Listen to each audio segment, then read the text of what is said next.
እንኳን ለቅዱስ ጴጥሮስና ለቅዱስ ጳውሎስ ዓመታዊ የዕረፍት መታሰቢያ በዓል በሰላም አደረሳችሁ አደረሰን። በስመ አብ ወወልድ ወመንፈስ ቅዱስ አሐዱ አምላክ አሜን።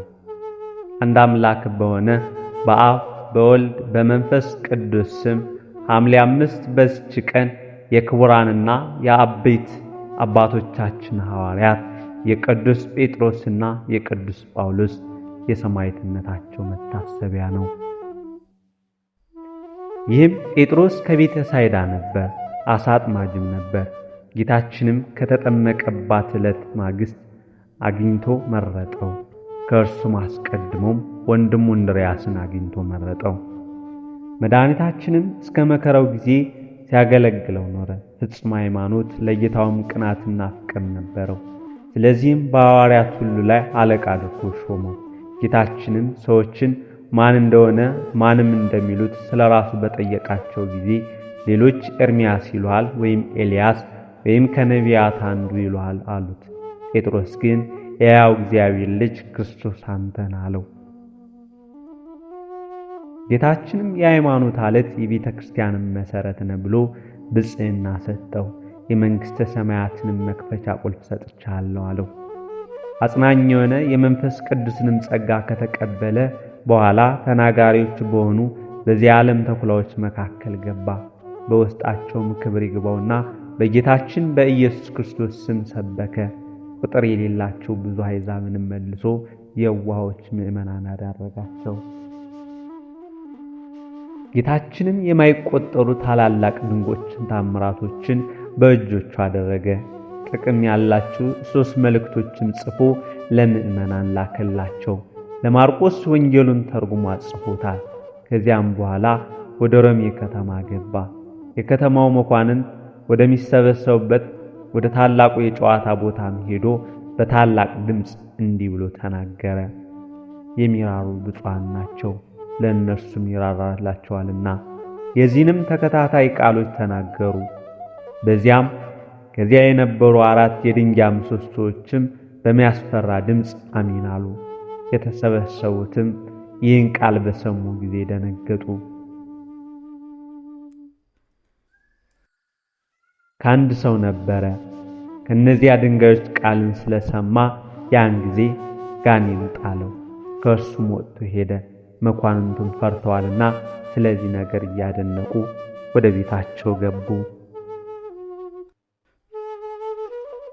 ከከተማው መኳንንቶችም ቀውስጦስ የሚባል አንዱ ወደ ቤቱ በገባ ጊዜ ስሟ አክሮስያ ለምትባል ሚስቱ ዓለምን ስለመተው ለድሆችም ስለመራራትና የመሳሰለውን ቃል ጴጥሮስ እንዴት እንዳስተማረ ነገራት።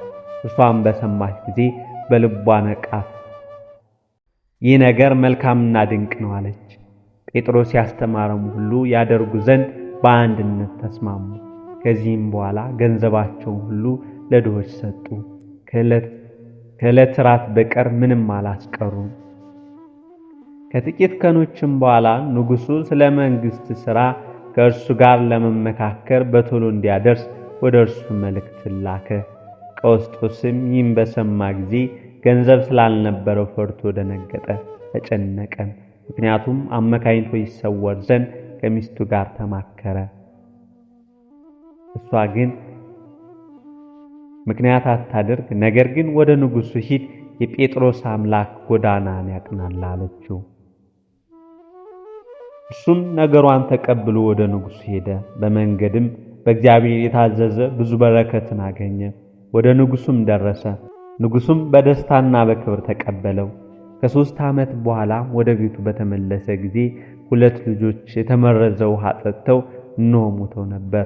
ሚስቱም ለእርሱ መንገርን ፈራች። ብዙ ምሳሌዎችን ከመለሰችለት በኋላ ነገረችው። በሰማ ጊዜም እጅግ አዝኖ አለቀሰ።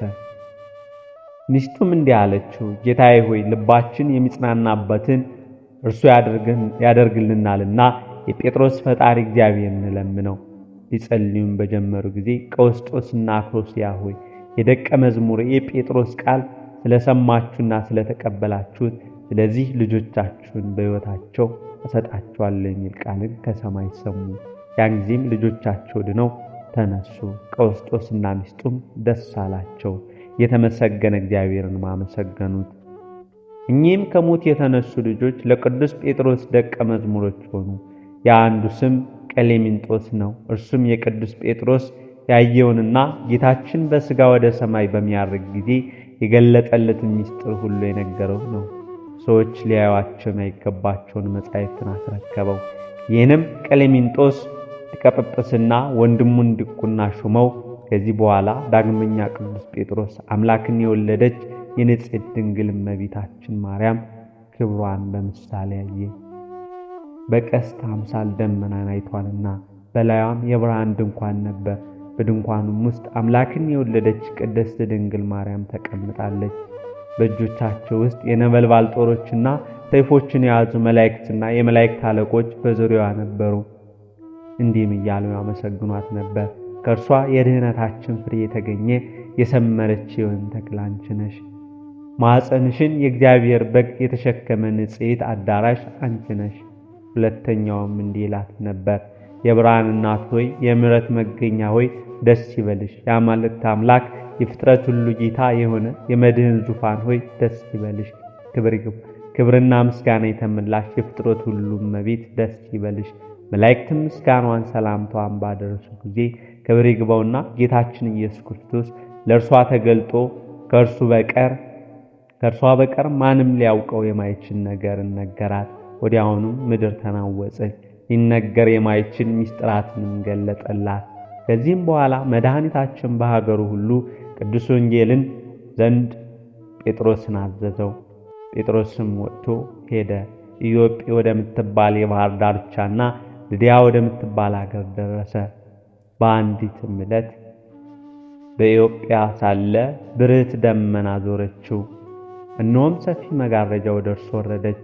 በውስጧም የእንስሳት የምድረ በዳ አውሬዎችና የሰማይ አዕዋፍ አምሳል ነበር። ጴጥሮስ ሆይ ተነስና አርደ ብላ የሚል ቃልም ከሰማይ ጠራው። ጴጥሮስም አቤቱ አይገባኝም፣ ርኩስ ነገር አልበላም፣ ወደ አፌ ከቶ አላስገባም አለ። ያም ቃል ዳግመኛ ጠራውና እግዚአብሔርን ንጹሕ ያደረገውን ርኩስ ነው አትበላለው። ያም ቃል 3 ጊዜ እንዲመላልሶ ነገረው። በየንግግሩም ወደ ሬዎች፣ ወደ አራዊትና አዕዋፍ ስዕሎች ጣት ያመለክተው ነበር። ከዚህ በኋላ ያች መጋረጃ ወደ ሰማይ ተመለሰች። ጴጥሮስም ስላየው ራእይ አደነቀ። ይህም ራእይ ወደ ፈጣሪያቸው ወደ እግዚአብሔር የሚመለሱ አሕዛብን ስለመቀበል እንደሆነ አስተዋለ። ለወንድሞቹ ሐዋርያትም አሕዛብ የእግዚአብሔር ቃል እንደተቀበሉ የመቶ አለቃ ቀርኔሌዎስንም ከወገኖቹ ጋር እንዳጠመቀው ነገራቸው። ከዚህ በኋላ ጴጥሮስ ከዮሐንስ ጋር ጌታችን እንዳዘዛቸው ወደ አንጾኪያ ከተማ ገቡ። የአገራቸውን ሁኔታ ይጠይቅ ዘንድ ጴጥሮስ ዮሐንስን ላከው። ሰዎችንም ክፉ ነገርን ተናገሩት፣ ሊገሉትም ፈለጉ። እያለቀሰም ተመለሰ፣ ሰውነቱም ተበሳጨች። ጴጥሮስም አለው፣ አባቴ ሆይ የእኒህ ጎስቋሎች ክፋታቸው እንዲህ ከሆነ ወደ ነገሥታቱና ወደ መኳንንቱ ገብተን በገጻችን ስም በሰበክን ጊዜ ምን እንሆን ይሆን? እንዴትስ ሃይማኖትን እናስተምራለን? አለ። ቅዱስ ጴጥሮስ ወዳጄ ሆይ የሕያውን ቀን መንገድ በአንዲት ሌሊት ያመጣን እርሱ ሥራችንን መልካም ያደርግልናልና አትፍራ፣ አትዘንም አለው። ከዚህ በኋላ ወደ ከተማ መካከል ገብተው ክብር ይግባውና በጌታችን በኢየሱስ ክርስቶስ ስም ሰበኩ። የከተማ ሰዎችና የጣዖታቱ አገልጋዮች በእነርሱ ላይ ተሰበሰቡ። ታላቅ ድብደባንም ደበደቧቸው፣ አጎሳቆላቸው። ግማሽ የራስ ፀጉራቸውም ላጭተው ተዘባበቱባቸው፣ አስረውም በግንብ ውስጥ አሏቸው። ከዚህ በኋላ ይረዳቸው ዘንድ ወደ እግዚአብሔር ጸለዩ። ወዲያውኑም ክብር ይግባውና ጌታችን መድኃኒታችን ኢየሱስ ክርስቶስ ኪሩቤልና ሱራፌል እያጀቡት ተገለጠላቸውና እንዲህ አላቸው፣ የመረጥኳችሁ ጴጥሮስና ዮሐንስ ሆይ በዘመኑ ሁሉ እኔ ከእናንተ ጋር እኖራለሁና አትፍሩ፣ አትዘኑም። ለመዘባበቻም በራሳችሁ መካከል ላጨዋችሁ አታድንቁ። ይህም መመኪያና ክብር የክህነት ሥርዓትና ምልክትን ይሆናችኋል። ካህን የሚሆን ሁሉ ያለዚህ ምልክት ሥጋዬንና ደሜን ማቀበል አይችልም። ይህ ምልክት እያለው የሚሞት ካህንም ኃጢአቱ ይሰረይለታል። ይህን ካላቸው በኋላ ከእነርሱ ዘንድ በክብር አረገ። ከዚህ በኋላ ጳውሎስ መጥቶ ዮሐንስን ተገናኘው። የዚህ ሀገር ሰዎች ያደረጉብህ ምንድነው አለው። እርሱም ስለ እኔ አታድንቅ፣ የሐዋርያትንም አለቃ በእኔ ላይ ባደረጉት አምሳል አድርገውበታልና። ጳውሎስም አጽናናቸው እንዲህም አላቸው፣ እኔ በጌታችን ፈቃድ ወደ ከተማው ውስጥ ገብቼ እናንተንም አስገባችኋለሁ። ከዚህ በኋላ ጳውሎስ ሄዶ ምክንያትን ፈጠረ።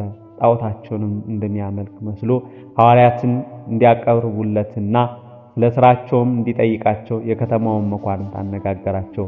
መኳንንቱም ወደ ጳውሎስ እንዲያቀርቧቸው አዘዙ።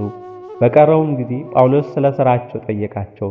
እነርሱም ድንቆችና ታምራቶችን ለሚያደርግ ለክርስቶስ ደቀ መዝሙሮች እንደሆኑ ነገሩት። ዳግመኛም እናንተ እንደ እርሱም ማድረግ ትችላላችሁን አላቸው።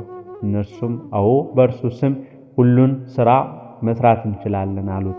ከዚህም በኋላ ከእናቱ ማኅፀን ዕውር ሆኖ የተወለደውን ዓይኑን አበሩ። የንጉሥንም ልጅ ከሞት በ3 ወሩ ሥጋውም ከተበላሸ በኋላ ከመቃብር አስነሱት። ንጉሥና የከተማ ሰዎች ሁሉ ክብር ይግባውና በጌታችን በኢየሱስ ክርስቶስ አመኑ። ጴጥሮስም ምድሩን ረግጦ ውኃውን አፈለቀ።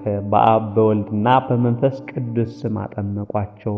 በቀናች ሃይማኖትም እንዲጸኑ አደረጓቸው። ከዚህም በኋላ በሎቆዲያ ያሉ ምዕመናን የቂሳሮስ ባሕር ከወሰኑ አልፎ ብዙ ሰዎችን ከአትክልት ቦታዎችና ከከብቶቻቸው ጋር እንዳሰጠማቸው ወደ ቅዱስ ጴጥሮስ ላኩ። ጴጥሮስም ተወዳጅ ዮሐንስን ወደ እነርሱ ላከ። ዮሐንስም ወደ እነርሱ ሲጓዝ በጎዳና በግ አገኘ። በጉንም እንዲህ ብሎ ላከው፣ ወደ ቂሳሮስም ወንዝ ሂድ፣ የክርስቶስ ደቀ መዝሙር ወደ አንተ ልኮኛል። ወደ ቀድሞ ወሰን ተመልሰህ ስትገባ አንተ በእግዚአብሔር ቃል የታሰርክ ነህ ብሎሃል አለው። ያን ጊዜ በጉ ሄዶ እንዳዘዘው አደረገ። ወንዙም ሸሽቶ ወደ ቦታው ተመለሰ። ቁጥር የሌላቸው ብዙዎች የከተማ ሰዎችም ይህን አይተው በጌታ አመኑ። ከዚህ በኋላ ቅዱስ ጴጥሮስ አልፎ ወደ ሮሜ ከተማ ገባ። በዚያም ሥራ መሰሪ ሲሞን ተቃወመው። እርሱን ከአየር ላይ አውርዶ ጥሎ አጠፋው። ይህንንም ድንቅ ሥራ አይተው ብዙዎች ሕዝቦች አመኑ። የከተማው ገዥ የአክርጶስ ቁባቶችም የቅዱስ ጴጥሮስን ትምህርት ተቀበሉ። ሌሎችም የከበሩ ብዙዎች ሴቶች ትምህርቱን በመቀበል ከባሎቻቸው ርቀው ንጽሕናቸውን ጠበቁ። ስለዚህም ነገር ቅዱስ ጴጥሮስ ሊገድሉት የሮሜ መኳንንት ተማከሩ። የአልታቢዮስ ሚስትም እንዳይገድሉት ከሮሜ ከተማ ወጥቶ እንዲሄድ ወደ ቅዱስ ጴጥሮስ ላከች። ምዕመናን ወንድሞችም ውጣ አሉት። እርሱም ቃላቸውን ተቀበለ። ጥቂቱንም ለውጦ ከከተማው ወጣ። በሚወጣበትም ጊዜ መስቀል ተሸክሞ ወደ ከተማ ሲገባ ጌታችንን አገኘውና አቤቱ ጌታዬ ወዴት ትሄዳለህ አለው። ጌታም ልሰቀል ወደ ሮሜ ከተማ ይሄዳለሁ ብሎ መለሰለት። ቅዱስ ጴጥሮስም አቤቱ ዳግመኛ ትሰቀላለህን አለው። ያን ጊዜም ጎልማሳ ሳለ ወገብህን በገዛ እጅ ታጥቀህ ወደ ወደድከው ትሄዳለህ፣ በሸመገልክ ጊዜ ግን እጅህን ታነሳና ሌላ ያስታጥቅሃል፣ ወደ ማትወደውም ይወስድሃል ያለውን የጌታችንን ቃል አሰበ አስተዋልን። ያን ጊዜም ወደ ከተማው ተመልሶ ክብር ይግባውና ከጌታችን ከኢየሱስ ክርስቶስ የሆነውን ለወንድሞቹ ነገራቸው። እነርሱም እጅግ አዘኑ። ንጉሥ ኔሮኖስም ቅዱስ ጴጥሮስን እንዲሰቅሉት አዘዘ። ሊሰቅሉትም በያዙት ጊዜ ወታደሮችን እንዲህ ብሎ ለመናቸው። የክብር ንጉሥ ጌታ ኢየሱስ ክርስቶስ ወደ ላይ ስለተሰቀለ እኔ ቁልቁል ልሰቀል ይገባኛል። ወዲያውንም እንደነገራቸው ሰቀሉት። ተሰቅሎ ሳለም ለምዕመናን የሕይወትን ቃል አስተማራቸው። በቀናች ሃይማኖትም እንዲጸኑ አዘዛቸው። ከዚህም በኋላ ነፍሱን በእግዚአብሔር እጅ ሰጠ። የሰማዕታት ረድኤት በረከታቸው በእኛ ላይ ይደር ለዘላለሙ አሜን። ከዚህም በኋላ ቅዱስ ጳውሎስ ወደ ሮሜ ከተማ ገብቶ በውስጧ ሰበከ። በስብከቱም ብዙዎች ሰዎች አምነው የክርስትና ጥምቀትን አጠመቃቸው። በመጻሕፍትም የታወቁ 14 መልእክቱም ለሮሜ ሰዎች ጻፈ። መልካም ሩጫውን ከፈጸመ በኋላ ንጉሥ ኔሮን ይዞ ጽኑ ስቃይን አሰቃየው።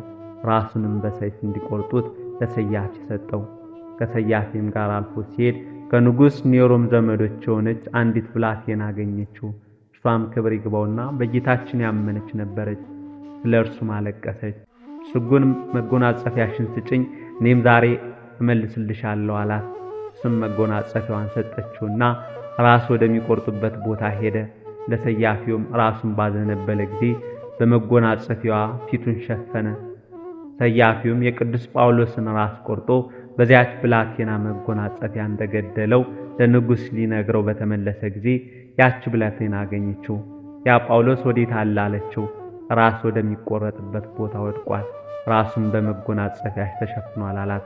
እርሷም እንዲህ ብላ መለሰችለት፣ ዋሽተሃል። እነሆ ጴጥሮስና ጳውሎስ በእኔ ዘንድ አልፈው ሄዱ።